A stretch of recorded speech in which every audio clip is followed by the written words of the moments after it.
Welcome to episode 30 of Tahrir Podcast from the heart of Cairo.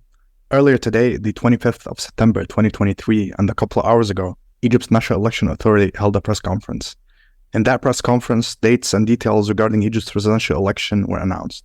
Although expected, the details announced were quite tight.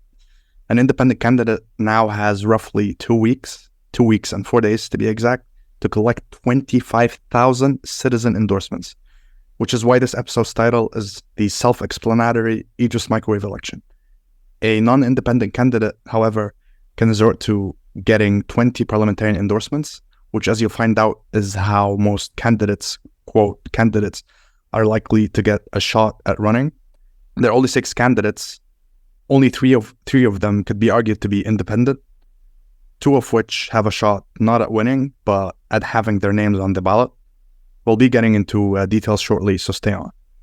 The microwave election term comes into play not only because the election was announced exactly 2 months before it's set to take place, but because of the absurd dates announced. By November 9th, candidates should have their ballot symbols, which are to appear beside their name on the ballot. By December 8th, all advertisements and campaigns should go, quote, silent, giving candidates exactly 29 days to officially campaign, utilizing their ballot symbols in a country of 100 million plus people. One candidate has already made international headlines for having his phone targeted via predator software, and led Apple to releasing a new iOS update fixing that exploit. He also claims that he had tens of volunteers from his campaign arrested. Worthy of mention also is the fact that Hisham Asim, the founder of the Egyptian Organization for Human Rights, founder of Masr al-Yawm, and a publisher, and who was leading the Free Current, an opposition coalition which ceased its activity following his arrest, citing that he was a potential presidential candidate, is now in jail. His Free Current deputy, Gamila Ismail, is running as the sole female candidate in that race. Worthy of mention, too, is the case of Haitham Khalifa, an Egyptian Yale University graduate student who commentated on Egypt's presidential election only to be arrested shortly after. In this episode, Mahmoud Salem, an award-winning writer and commentator on Egyptian politics, and I, the extremely anonymous host and the sole individual behind this podcast, will be presenting and commentating on all things related to the presidential election we know of so far, including but not limited to the candidates, the election itself, interference, and I will try to do that in about 30 to 40 minutes. Many similar episodes will follow. So first of all, let me give you my 2 cents regarding these absurd dates and who I think is most likely to gather them. But before that, let me welcome Mahmoud Salem. How are you, anonymous host? How is everything? I'm doing good. You are from the heart of Cairo. I'm from the heart of downtown Cairo in Berlin, like where the downtown Cairo scene has moved. Alhamdulillah, thank God. And yes, please give us your. By the way, the microwave elections term is genius, because not only is it about the speed of everything, but it's also about how the entire country is cooking right now. The heat is on, the country is boiling from inside out for a number of issues. It's an interesting time to be in Cairo, anonymous host, and my heart is with you. I am strength. Yeah, I could attest to that. It's really, really bad. Yeah. So regarding my 2 cents about these dates and who I think is most likely to be able to actually just run. So far there are 6 candidates, 3 of which could be argued to be independent. So the first, former parliamentarian and Nasserite Ahmad Tantawi. The second, the Egyptian Social Democratic Party, is Farid Zahran, the president of the party. And Dastur Party, the Constitution Party, is Gamila Ismail. So out of these 3 candidates, I think 2 have a decent shot at actually being on the ballot. The first of which I think is Tantawi, for he claims that he has so far 20,000 volunteers in his campaign. And since you need 25,000 citizen endorsements, I think that should not be a problem for him, as the number is likely to grow and he's likely to be able to garner that support, given that he has a number of headquarters spread throughout Egypt, surprisingly. And Farid Zahran, the Social Democratic Party's Farid Zahran, on the other hand, is unlikely to be able to garner 25,000 citizen endorsements, for he is not really known, which isn't really surprising. So one way in which I think Farid Zahran is likely to be able to be on the ballot is through the other option, the parliamentarian option, where you could get 20 parliamentarians to endorse him, and that way he can be on the ballot. And how we could do that is through his security connections. He already had gotten 7 members of his party into parliament through the government-sponsored electoral coalition. And so accordingly, he already has 7 votes in his pocket. Now he only needs 13. He would only need 13 votes.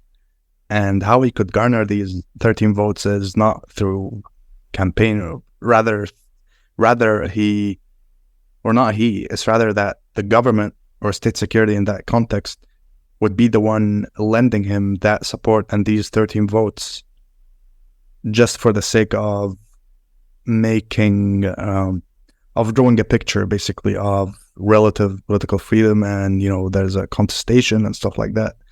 And that what I think is likely to take place. And the case with Gamila Ismail, a Dastur's party president, leader, I don't think she has enough support on the ground, and that's partly not because of her as a person, but rather because of the period we've been living in Egypt, basically because of the last decade of Egyptian politics, which makes it really close to near impossible to be able to get out there, especially if you want to run for office.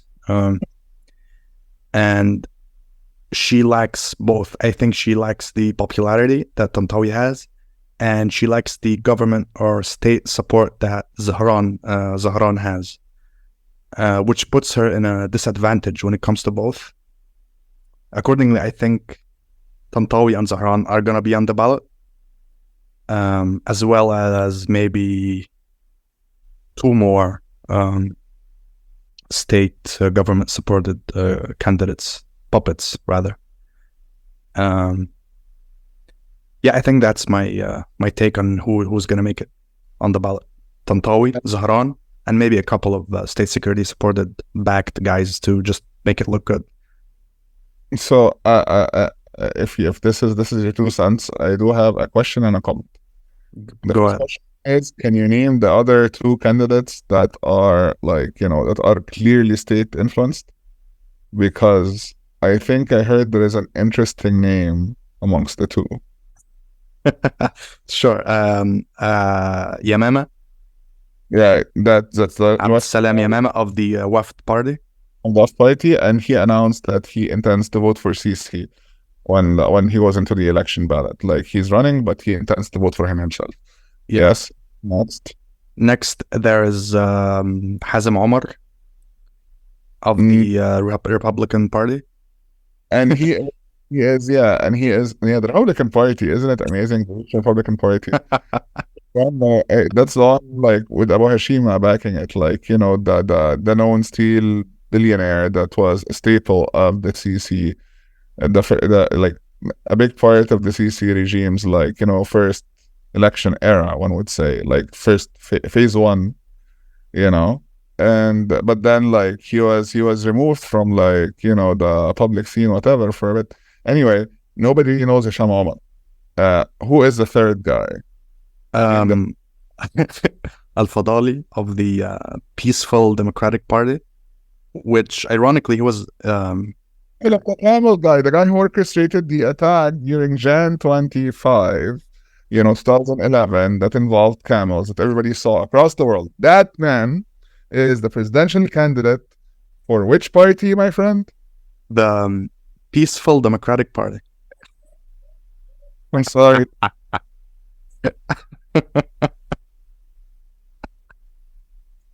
It's amazing. It's quite amazing. I love it. Whoever is writing this script, it has a really good dealer, I swear. I cannot pick this up. For this man to be the candidate of this party in these elections,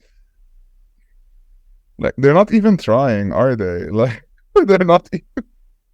Well, the comment that I have is regards to Gamila Ismail. Mm. And I would have to say that you can discount Gamila Ismail in terms of, yeah, maybe like party organization, like, widespread underground support, maybe slightly out. But like, for example, she ran a couple of elections in her area and she lost due to like people faking back, like, Mm. in the area of Asr Nil, like Gamila Ismail could have easily been the MP in 2011 if it wasn't for like, another MP basically like, cheating. And no, I know I know people work for the MP and I know like that he did cheat.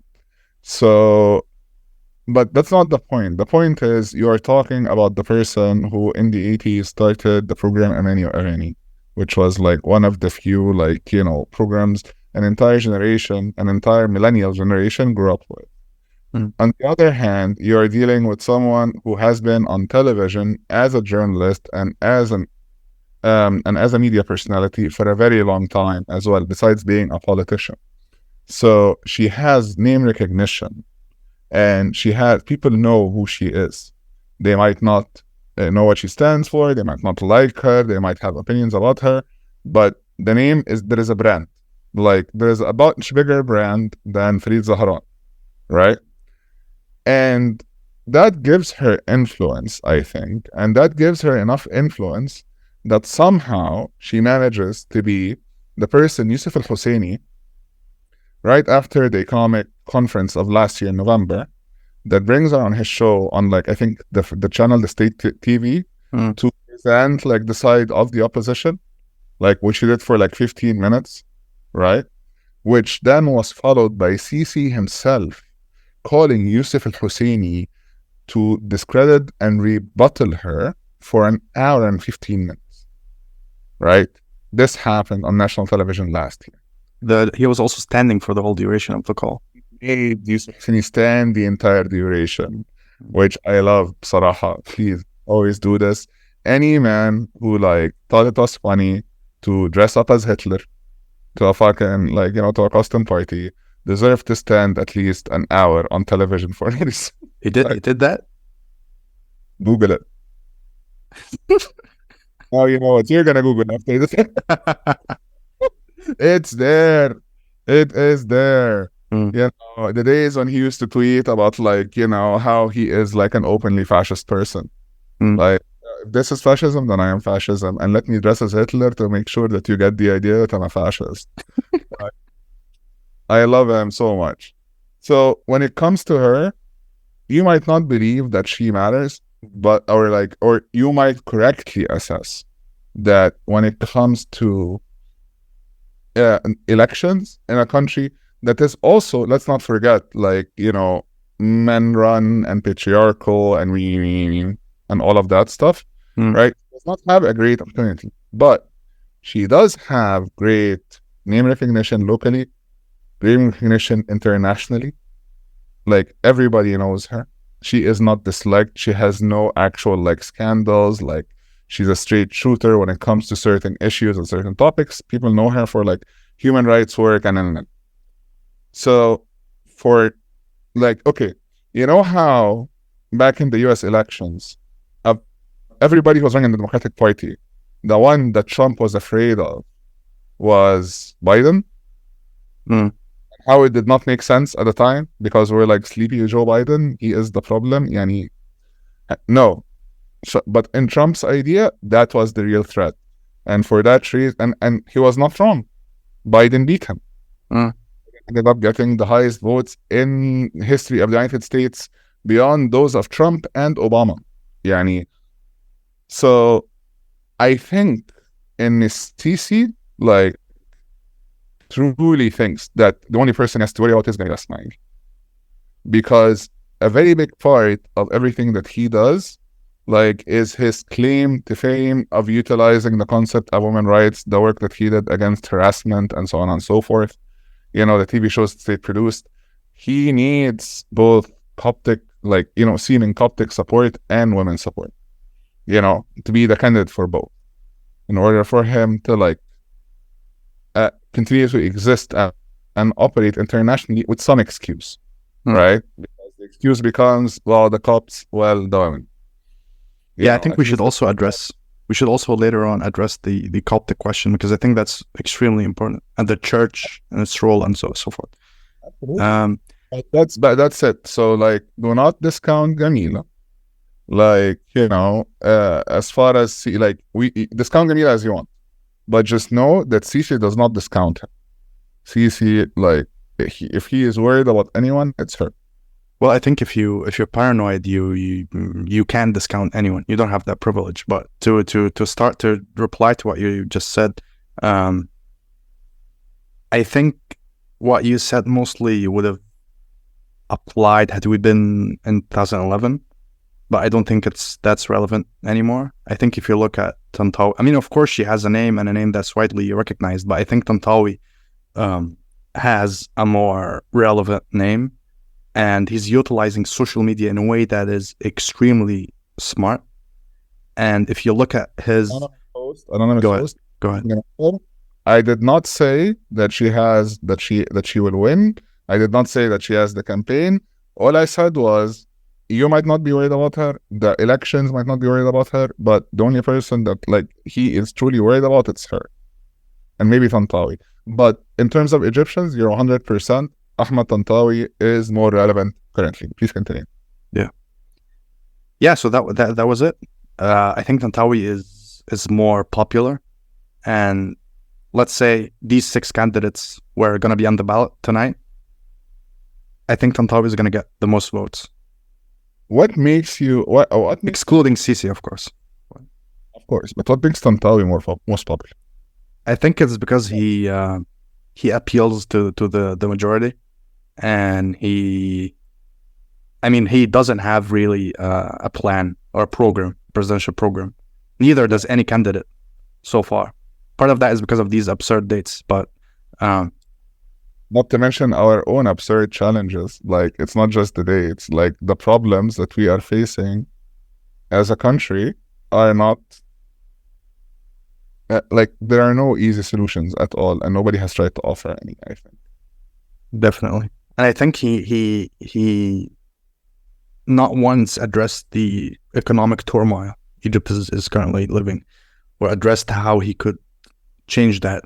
I mean, I saw his a comment he made a couple of weeks ago that upon winning Egypt's presidential election, hypothetically, of course, he would look into presidential palaces and how he could utilize them to the public, stuff like that, because it's costing the state money, which I thought was extremely, I want to use a respectful word here. Limited. Yeah, a very short-sighted look. It's superficial. Yeah. But also you are talking about the person who got into power as a member of parliament or the Nasserite Karama party. He, while on one side, he was one of the loudest voices against the expensiveness of things, he is still a Nasserite and has a Nasserite understanding of the economy, which does not differ at all that much from how Sisi sees the economy. And as you can see, so far, they have led to the conditions that we're in right now.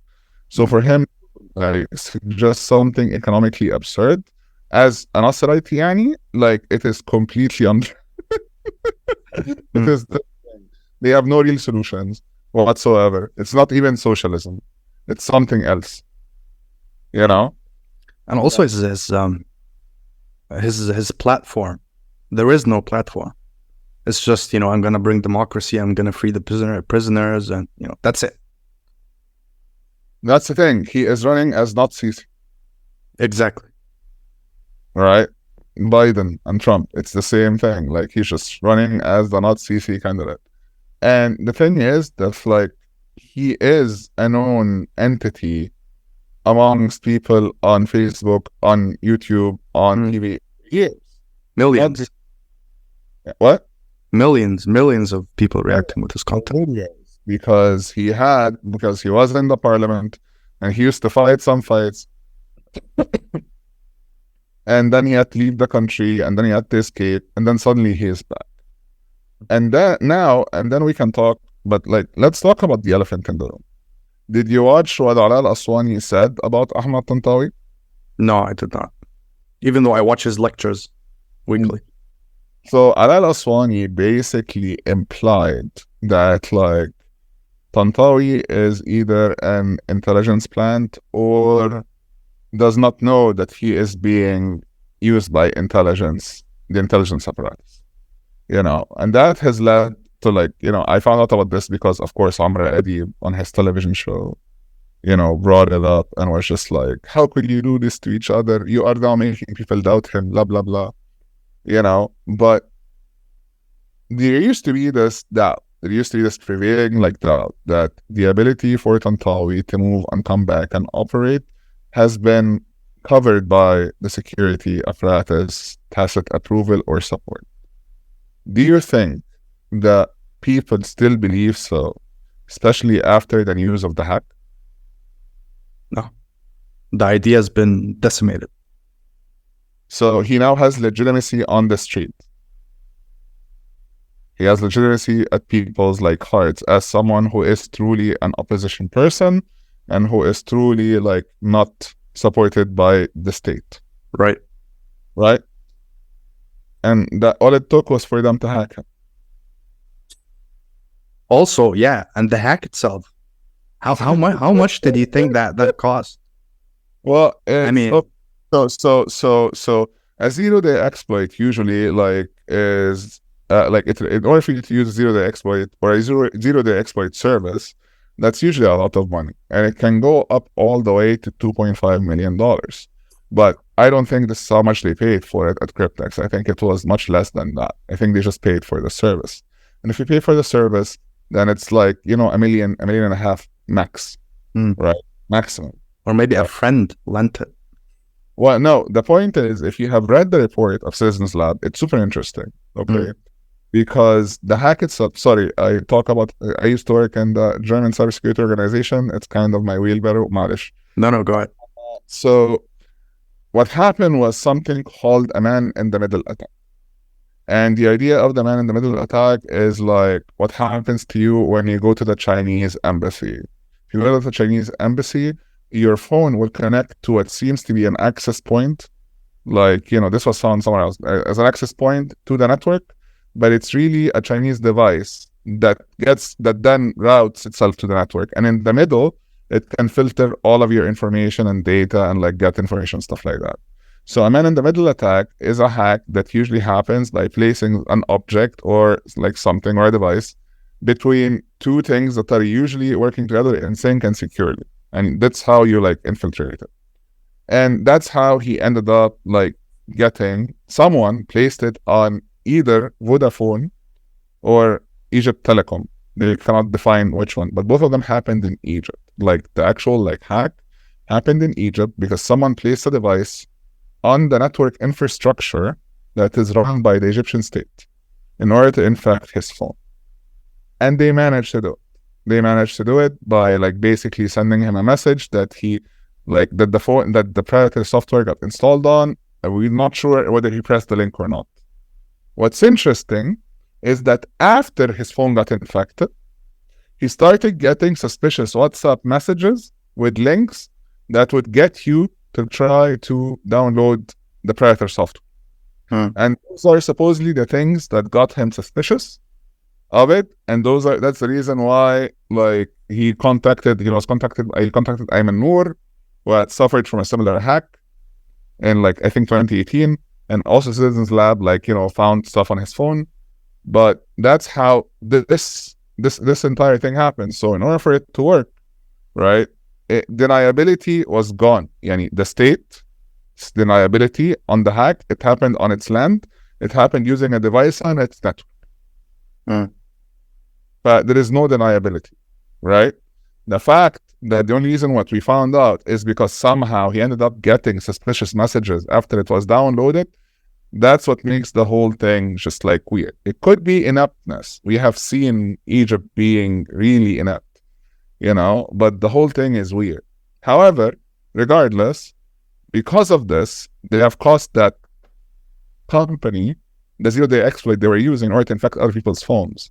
And given that they're a company that would use to sell their services to a country that has to a state with the reputation of the Egyptian state, like, I am super happy at whatever explanation that took place for this act to happen, for it to have happened, because it means at least the governments of the world have one less way to spy on us. So thank God. يعني you found. But the reality itself, like if you're conspiracy minded and if you're Egyptian, you are, like, damn, the amount of name recognition, the amount of street credibility, like, he was suddenly a serious candidate, not just locally, internationally. People knew who he was. And how much did that cost? How much did we pay for something like this? Like $1 million? You cannot buy this kind of fame and this kind of credibility with money. Suddenly, after that, he has 20,000 volunteers. He has, like, places everywhere. The whole thing is just timing-wise too perfect when you think about it. But, let's not be conspiracy-minded and let's talk about the facts. People seem to like him. He is young. He has no... So we ignore... Let's remove CC from the equation for a second. Right? And in this scenario, we are talking that we have a bunch of runner-ups, and between those candidates, Ahmad Tantawi so far seems to have the biggest name, biggest credibility, most excitement, and momentum. We agree on this. All right. Can we start talking about the problems that are facing the people, that they're supposed to resolve? What is this election about? Is this election, as they always say, because, the most important election in the history of Egypt? Or it's just, business as usual and just another thing for another 6 years of Sisi? What do you think? Well, I think it's really expressive that we didn't address the media and the crackdowns and everything, because it's almost like, that's the reality. It's not even worth mentioning because that's been the norm now. Media? Was the media attacked? No, I mean, like, the media is completely state-run and state-owned and everything. Even Al-Masri Yom was just bought by United, the Shirkah Al-Muttahida. Yes. Anyway, but yes, now it is owned. Now it is state-run completely. Yeah. Have you heard about the Farid Zahran interview with Osama Kamal? Yeah, I just read about it today. They removed it, apparently. Like, he was not allowed to, like, be on air. Yeah, so to give some background to the listeners. So Farid Zahran, the guy we're just talking about, the president of the Egyptian Social Democratic Party, he was said to have had a scheduled interview that was actually recorded with a state-run TV channel, the MC. And the following day, or I think the day off, after they'd announced it and everything, they said that there were technical difficulties. So now it had to be reviewed or something like that, which is basically censorship. They were censoring it. So a whole channel with a huge budget, with the police officers on deck, just, making sure everything goes smoothly, claims to have technical difficulties.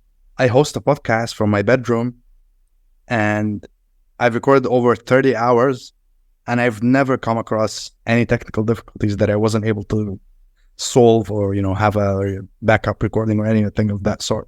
So to do that, I think is very, I wouldn't say it's revealing, because I think it's become apparent the level of irrationality and just plain disregard and stupidity of how they're running things. It's more a disarray. It's not really like, it's not, there is no plan in which they're running. I think everybody's just doing whatever it is that they want. بالحب, with love. Everything is done with love. بالضبط. As the Egyptian saying goes. Also, I believe that about the technical difficulties that Farid Zahran faced, I believe that story. And I started a rumor it was caused by his interference caused by his hair. Have you seen his hair? Yeah. Farid Zahran's hair is epic. If anybody's gonna vote for a candidate for their hair, they should go for free. I'm just saying out there. The one with the best hair. Sorry, Gamil. I apologize. Anyway, anyway, so like, but like that's the thing, right? Like Farid Zahran, technically, the SDP, like Farid Zahran is the father-in-law of what's his name? Zaid Al-Alimi. Hmm. Right? Zaid Al-Alimi, for those who might not know, was an Egyptian opposition revolution MP who was released like last year, right Hmm. before like national dialogue. And he was released wearing a suit and everything as part of a 2-day overture that Sisi tried, which like, to gain back some support. And then when people started saying that he is afraid and weak, he completely like turned back into being angry Sisi ever again. But this guy, so like in order to like encapsulate it, the Egyptian Social Democratic Party was the first part that was the party of the first Sisi government, of the transitional council of the first Sisi that got Sisi into power. It then ran in a coalition with state-backed parties and got some people in. Meanwhile, some of its members, ended up being arrested and tried and imprisoned, including Zaid Al-Alimi, right, who is the son-in-law of Farid Zahran, and who just got released last year. And now Farid Zahran is running, and possibly, according to at least to your analysis, backed by the state. And if you can understand how this web of conflicting motivations and relations operate, then you might have an idea about how messy the political situation in Egypt is after 10 years of Sisi's totalitarian ruling. The situation is messy, and it's really hard to like get a foothold on anything, and I'm saying this from the outside. I don't know how is it like from the inside, and I don't know how is it like in the absence of media, because as you mentioned, a lot of the media, even the Facebook groups, are not being owned and run by intelligence. So what should the person who's trying to like get a foothold on these elections do, Mr. Anonymous Host? Yeah, and I think that's what leads us to the next thing, is how they are. It almost seems as though they're instinctively trying to utilize divide and conquer. That strategy of dispatching puppets mixed with real independent people. Tantawi, Farid Zahran, Gamila Ismail, Yamama, and that whole, mix, the average Joe or the average Ahmad or the average Muhammad is unlikely to be able to tell the difference. How are they going to be able to do that? Especially that they're hungry. But that's the strategy of Mubarak's election campaign in 2005. Have 9 candidates, all of them are jokers, right? But this is new for Sisi. Sisi usually runs against one person symbolically, right? What does that say about this time? Why is this happening this time? Is it because of the international pressure, or is it because of the internal situation? What has changed? I think it's just one way of trying to paint another fictional picture to release some steam. You mean like they're trying to pretend it's more free, like it's part of that whole national dialogue, releasing of prisoners. We are now allowing plurality into party, like exactly. It's part of that whole shift into having not a blatant dictatorship, but a fake democracy. So like kind of political virtue signaling, if one is. Exactly, which I think is 100 times worse than having just a flat out dictatorship. I agree, especially if it's not done right. Like exactly.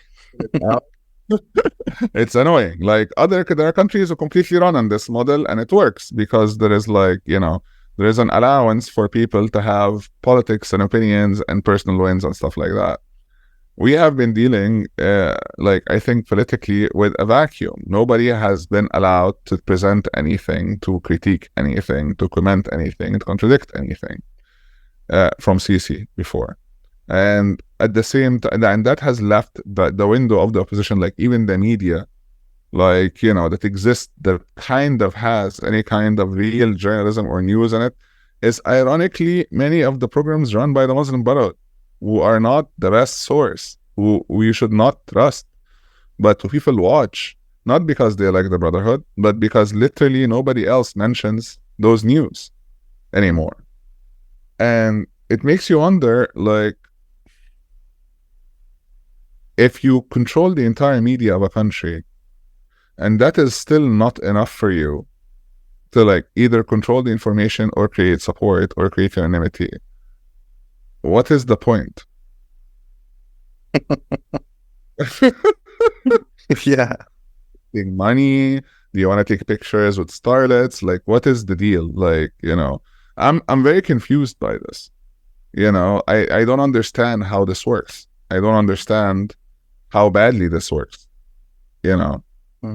And I am not really sure. Like, I can't decide whether having such media is a good thing or a bad thing, because yes, totalitarianism is bad, but nobody believes it anyway. Like, and it doesn't matter, because the economic conditions are, like, causing, like, I think for the first time, nobody's able to argue that we're heading in the wrong direction.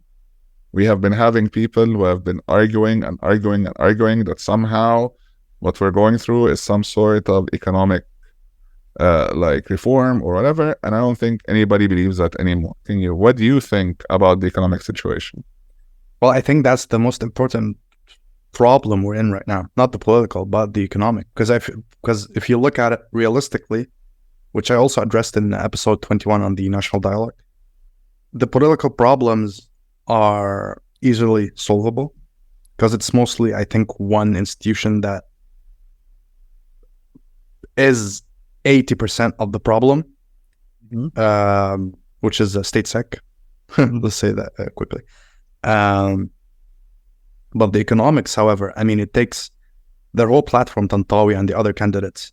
Their platform is not, I'm going to create jobs, I'm going to do this and that. No, it's just I'm going to release prisoners, stuff like that, which is, we need not, well, let me rephrase that. We need not a savior. We need someone who understands how to fix this. Yeah. So we don't need a populist hero, we need a technocrat hero, basically. Like, Not even a hero. We just need someone that can take criticism, that can actually have, that actually understands what they're doing. I don't think a military officer knows shit about the economy, and that's why we're so, it's not even a military officer. I think it's just the military way of thinking. I think it's very rigid, and it's just... So I think that none of those people have a grasp on the problems. They might understand its symptoms, but I'm not sure any of them knows how to fix it.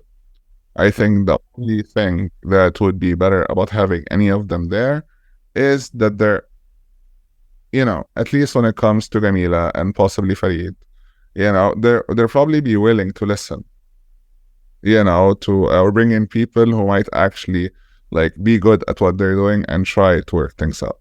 They might be willing to listen, which is something that the current president has not been willing to do for the past 12 years. He is a true believer in himself and in his vision, and that nobody else's opinion is right, and that anything that's bad that's happening to him is someone else's fault. But the problems are, we have huge, incredible debts. We have huge international projects that were completely, like, graft, if not waste. We have, for 2 years now, dollar shortages that affected the import and export, the production of everything, entire, like, there isn't many merchandise in Egypt, as far as I know. If you want to buy things that are supposedly, like, exported, it's really hard to source them. You're dealing with daily rises in inflation. We're dealing with allegedly 3 different, like, floatings of the currency that actually, like, they never really floated it, and that's why we still have like 40 Egyptian pounds in the black market for every dollar, even more. Okay? And we have no assurance whatsoever that even if they try to float the pound, that they will change the way they operate, because at the end of the day, we have created in the last 10 years a new aristocracy, a new ruling class, and it is the warrior class. And it will be very hard, and this is very hard to get them to give up their economic interests for the sake of the country. And therein lies the rub, that if you end up with Sisi, you'll end up with more of the same, which means that the country is heading towards an endless abyss of just devaluations and inflation until we become Mozambique. And if someone else comes along, they have to figure out how to get the military people to stop trying to take everything in the economy and to allow the country to live. And those are really hard questions to answer. I don't think many people have answers to them. So I don't know, man. I wish everybody the best. I hope whoever wins. وربنا يولي الأصلح and all this stuff. But honestly, if this was a real elections, if this was truly a real elections, and they might have had a chance to win, I am telling you, most of those people would not even be running, because even they have enough common sense to know that the problems are bigger than them and their ability to handle them. He truly created a situation in which, for the first time in Egypt, nobody wants to be in power. Nobody wants to be the man. Nobody wants to be responsible. He continues to exist and operate simply because there is no one else who is willing to take the job right now after everything that he's done. And that is new, man. God be with us all. May this election be as quick and painless, as it is healing, hopefully, to the country. So I think this brings this episode to an end. And thank you so much, Mahmoud, for coming on the podcast and for sharing your analysis and commentary. And as we go forward, as the election looms, we're going to be meeting more. We're going to do a second round. That would be fantastic. Thank you so much for having me. And I'm sorry for the depressive stuff and for the really embarrassing laugh. I don't know what part of me is a belly dancer.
الملك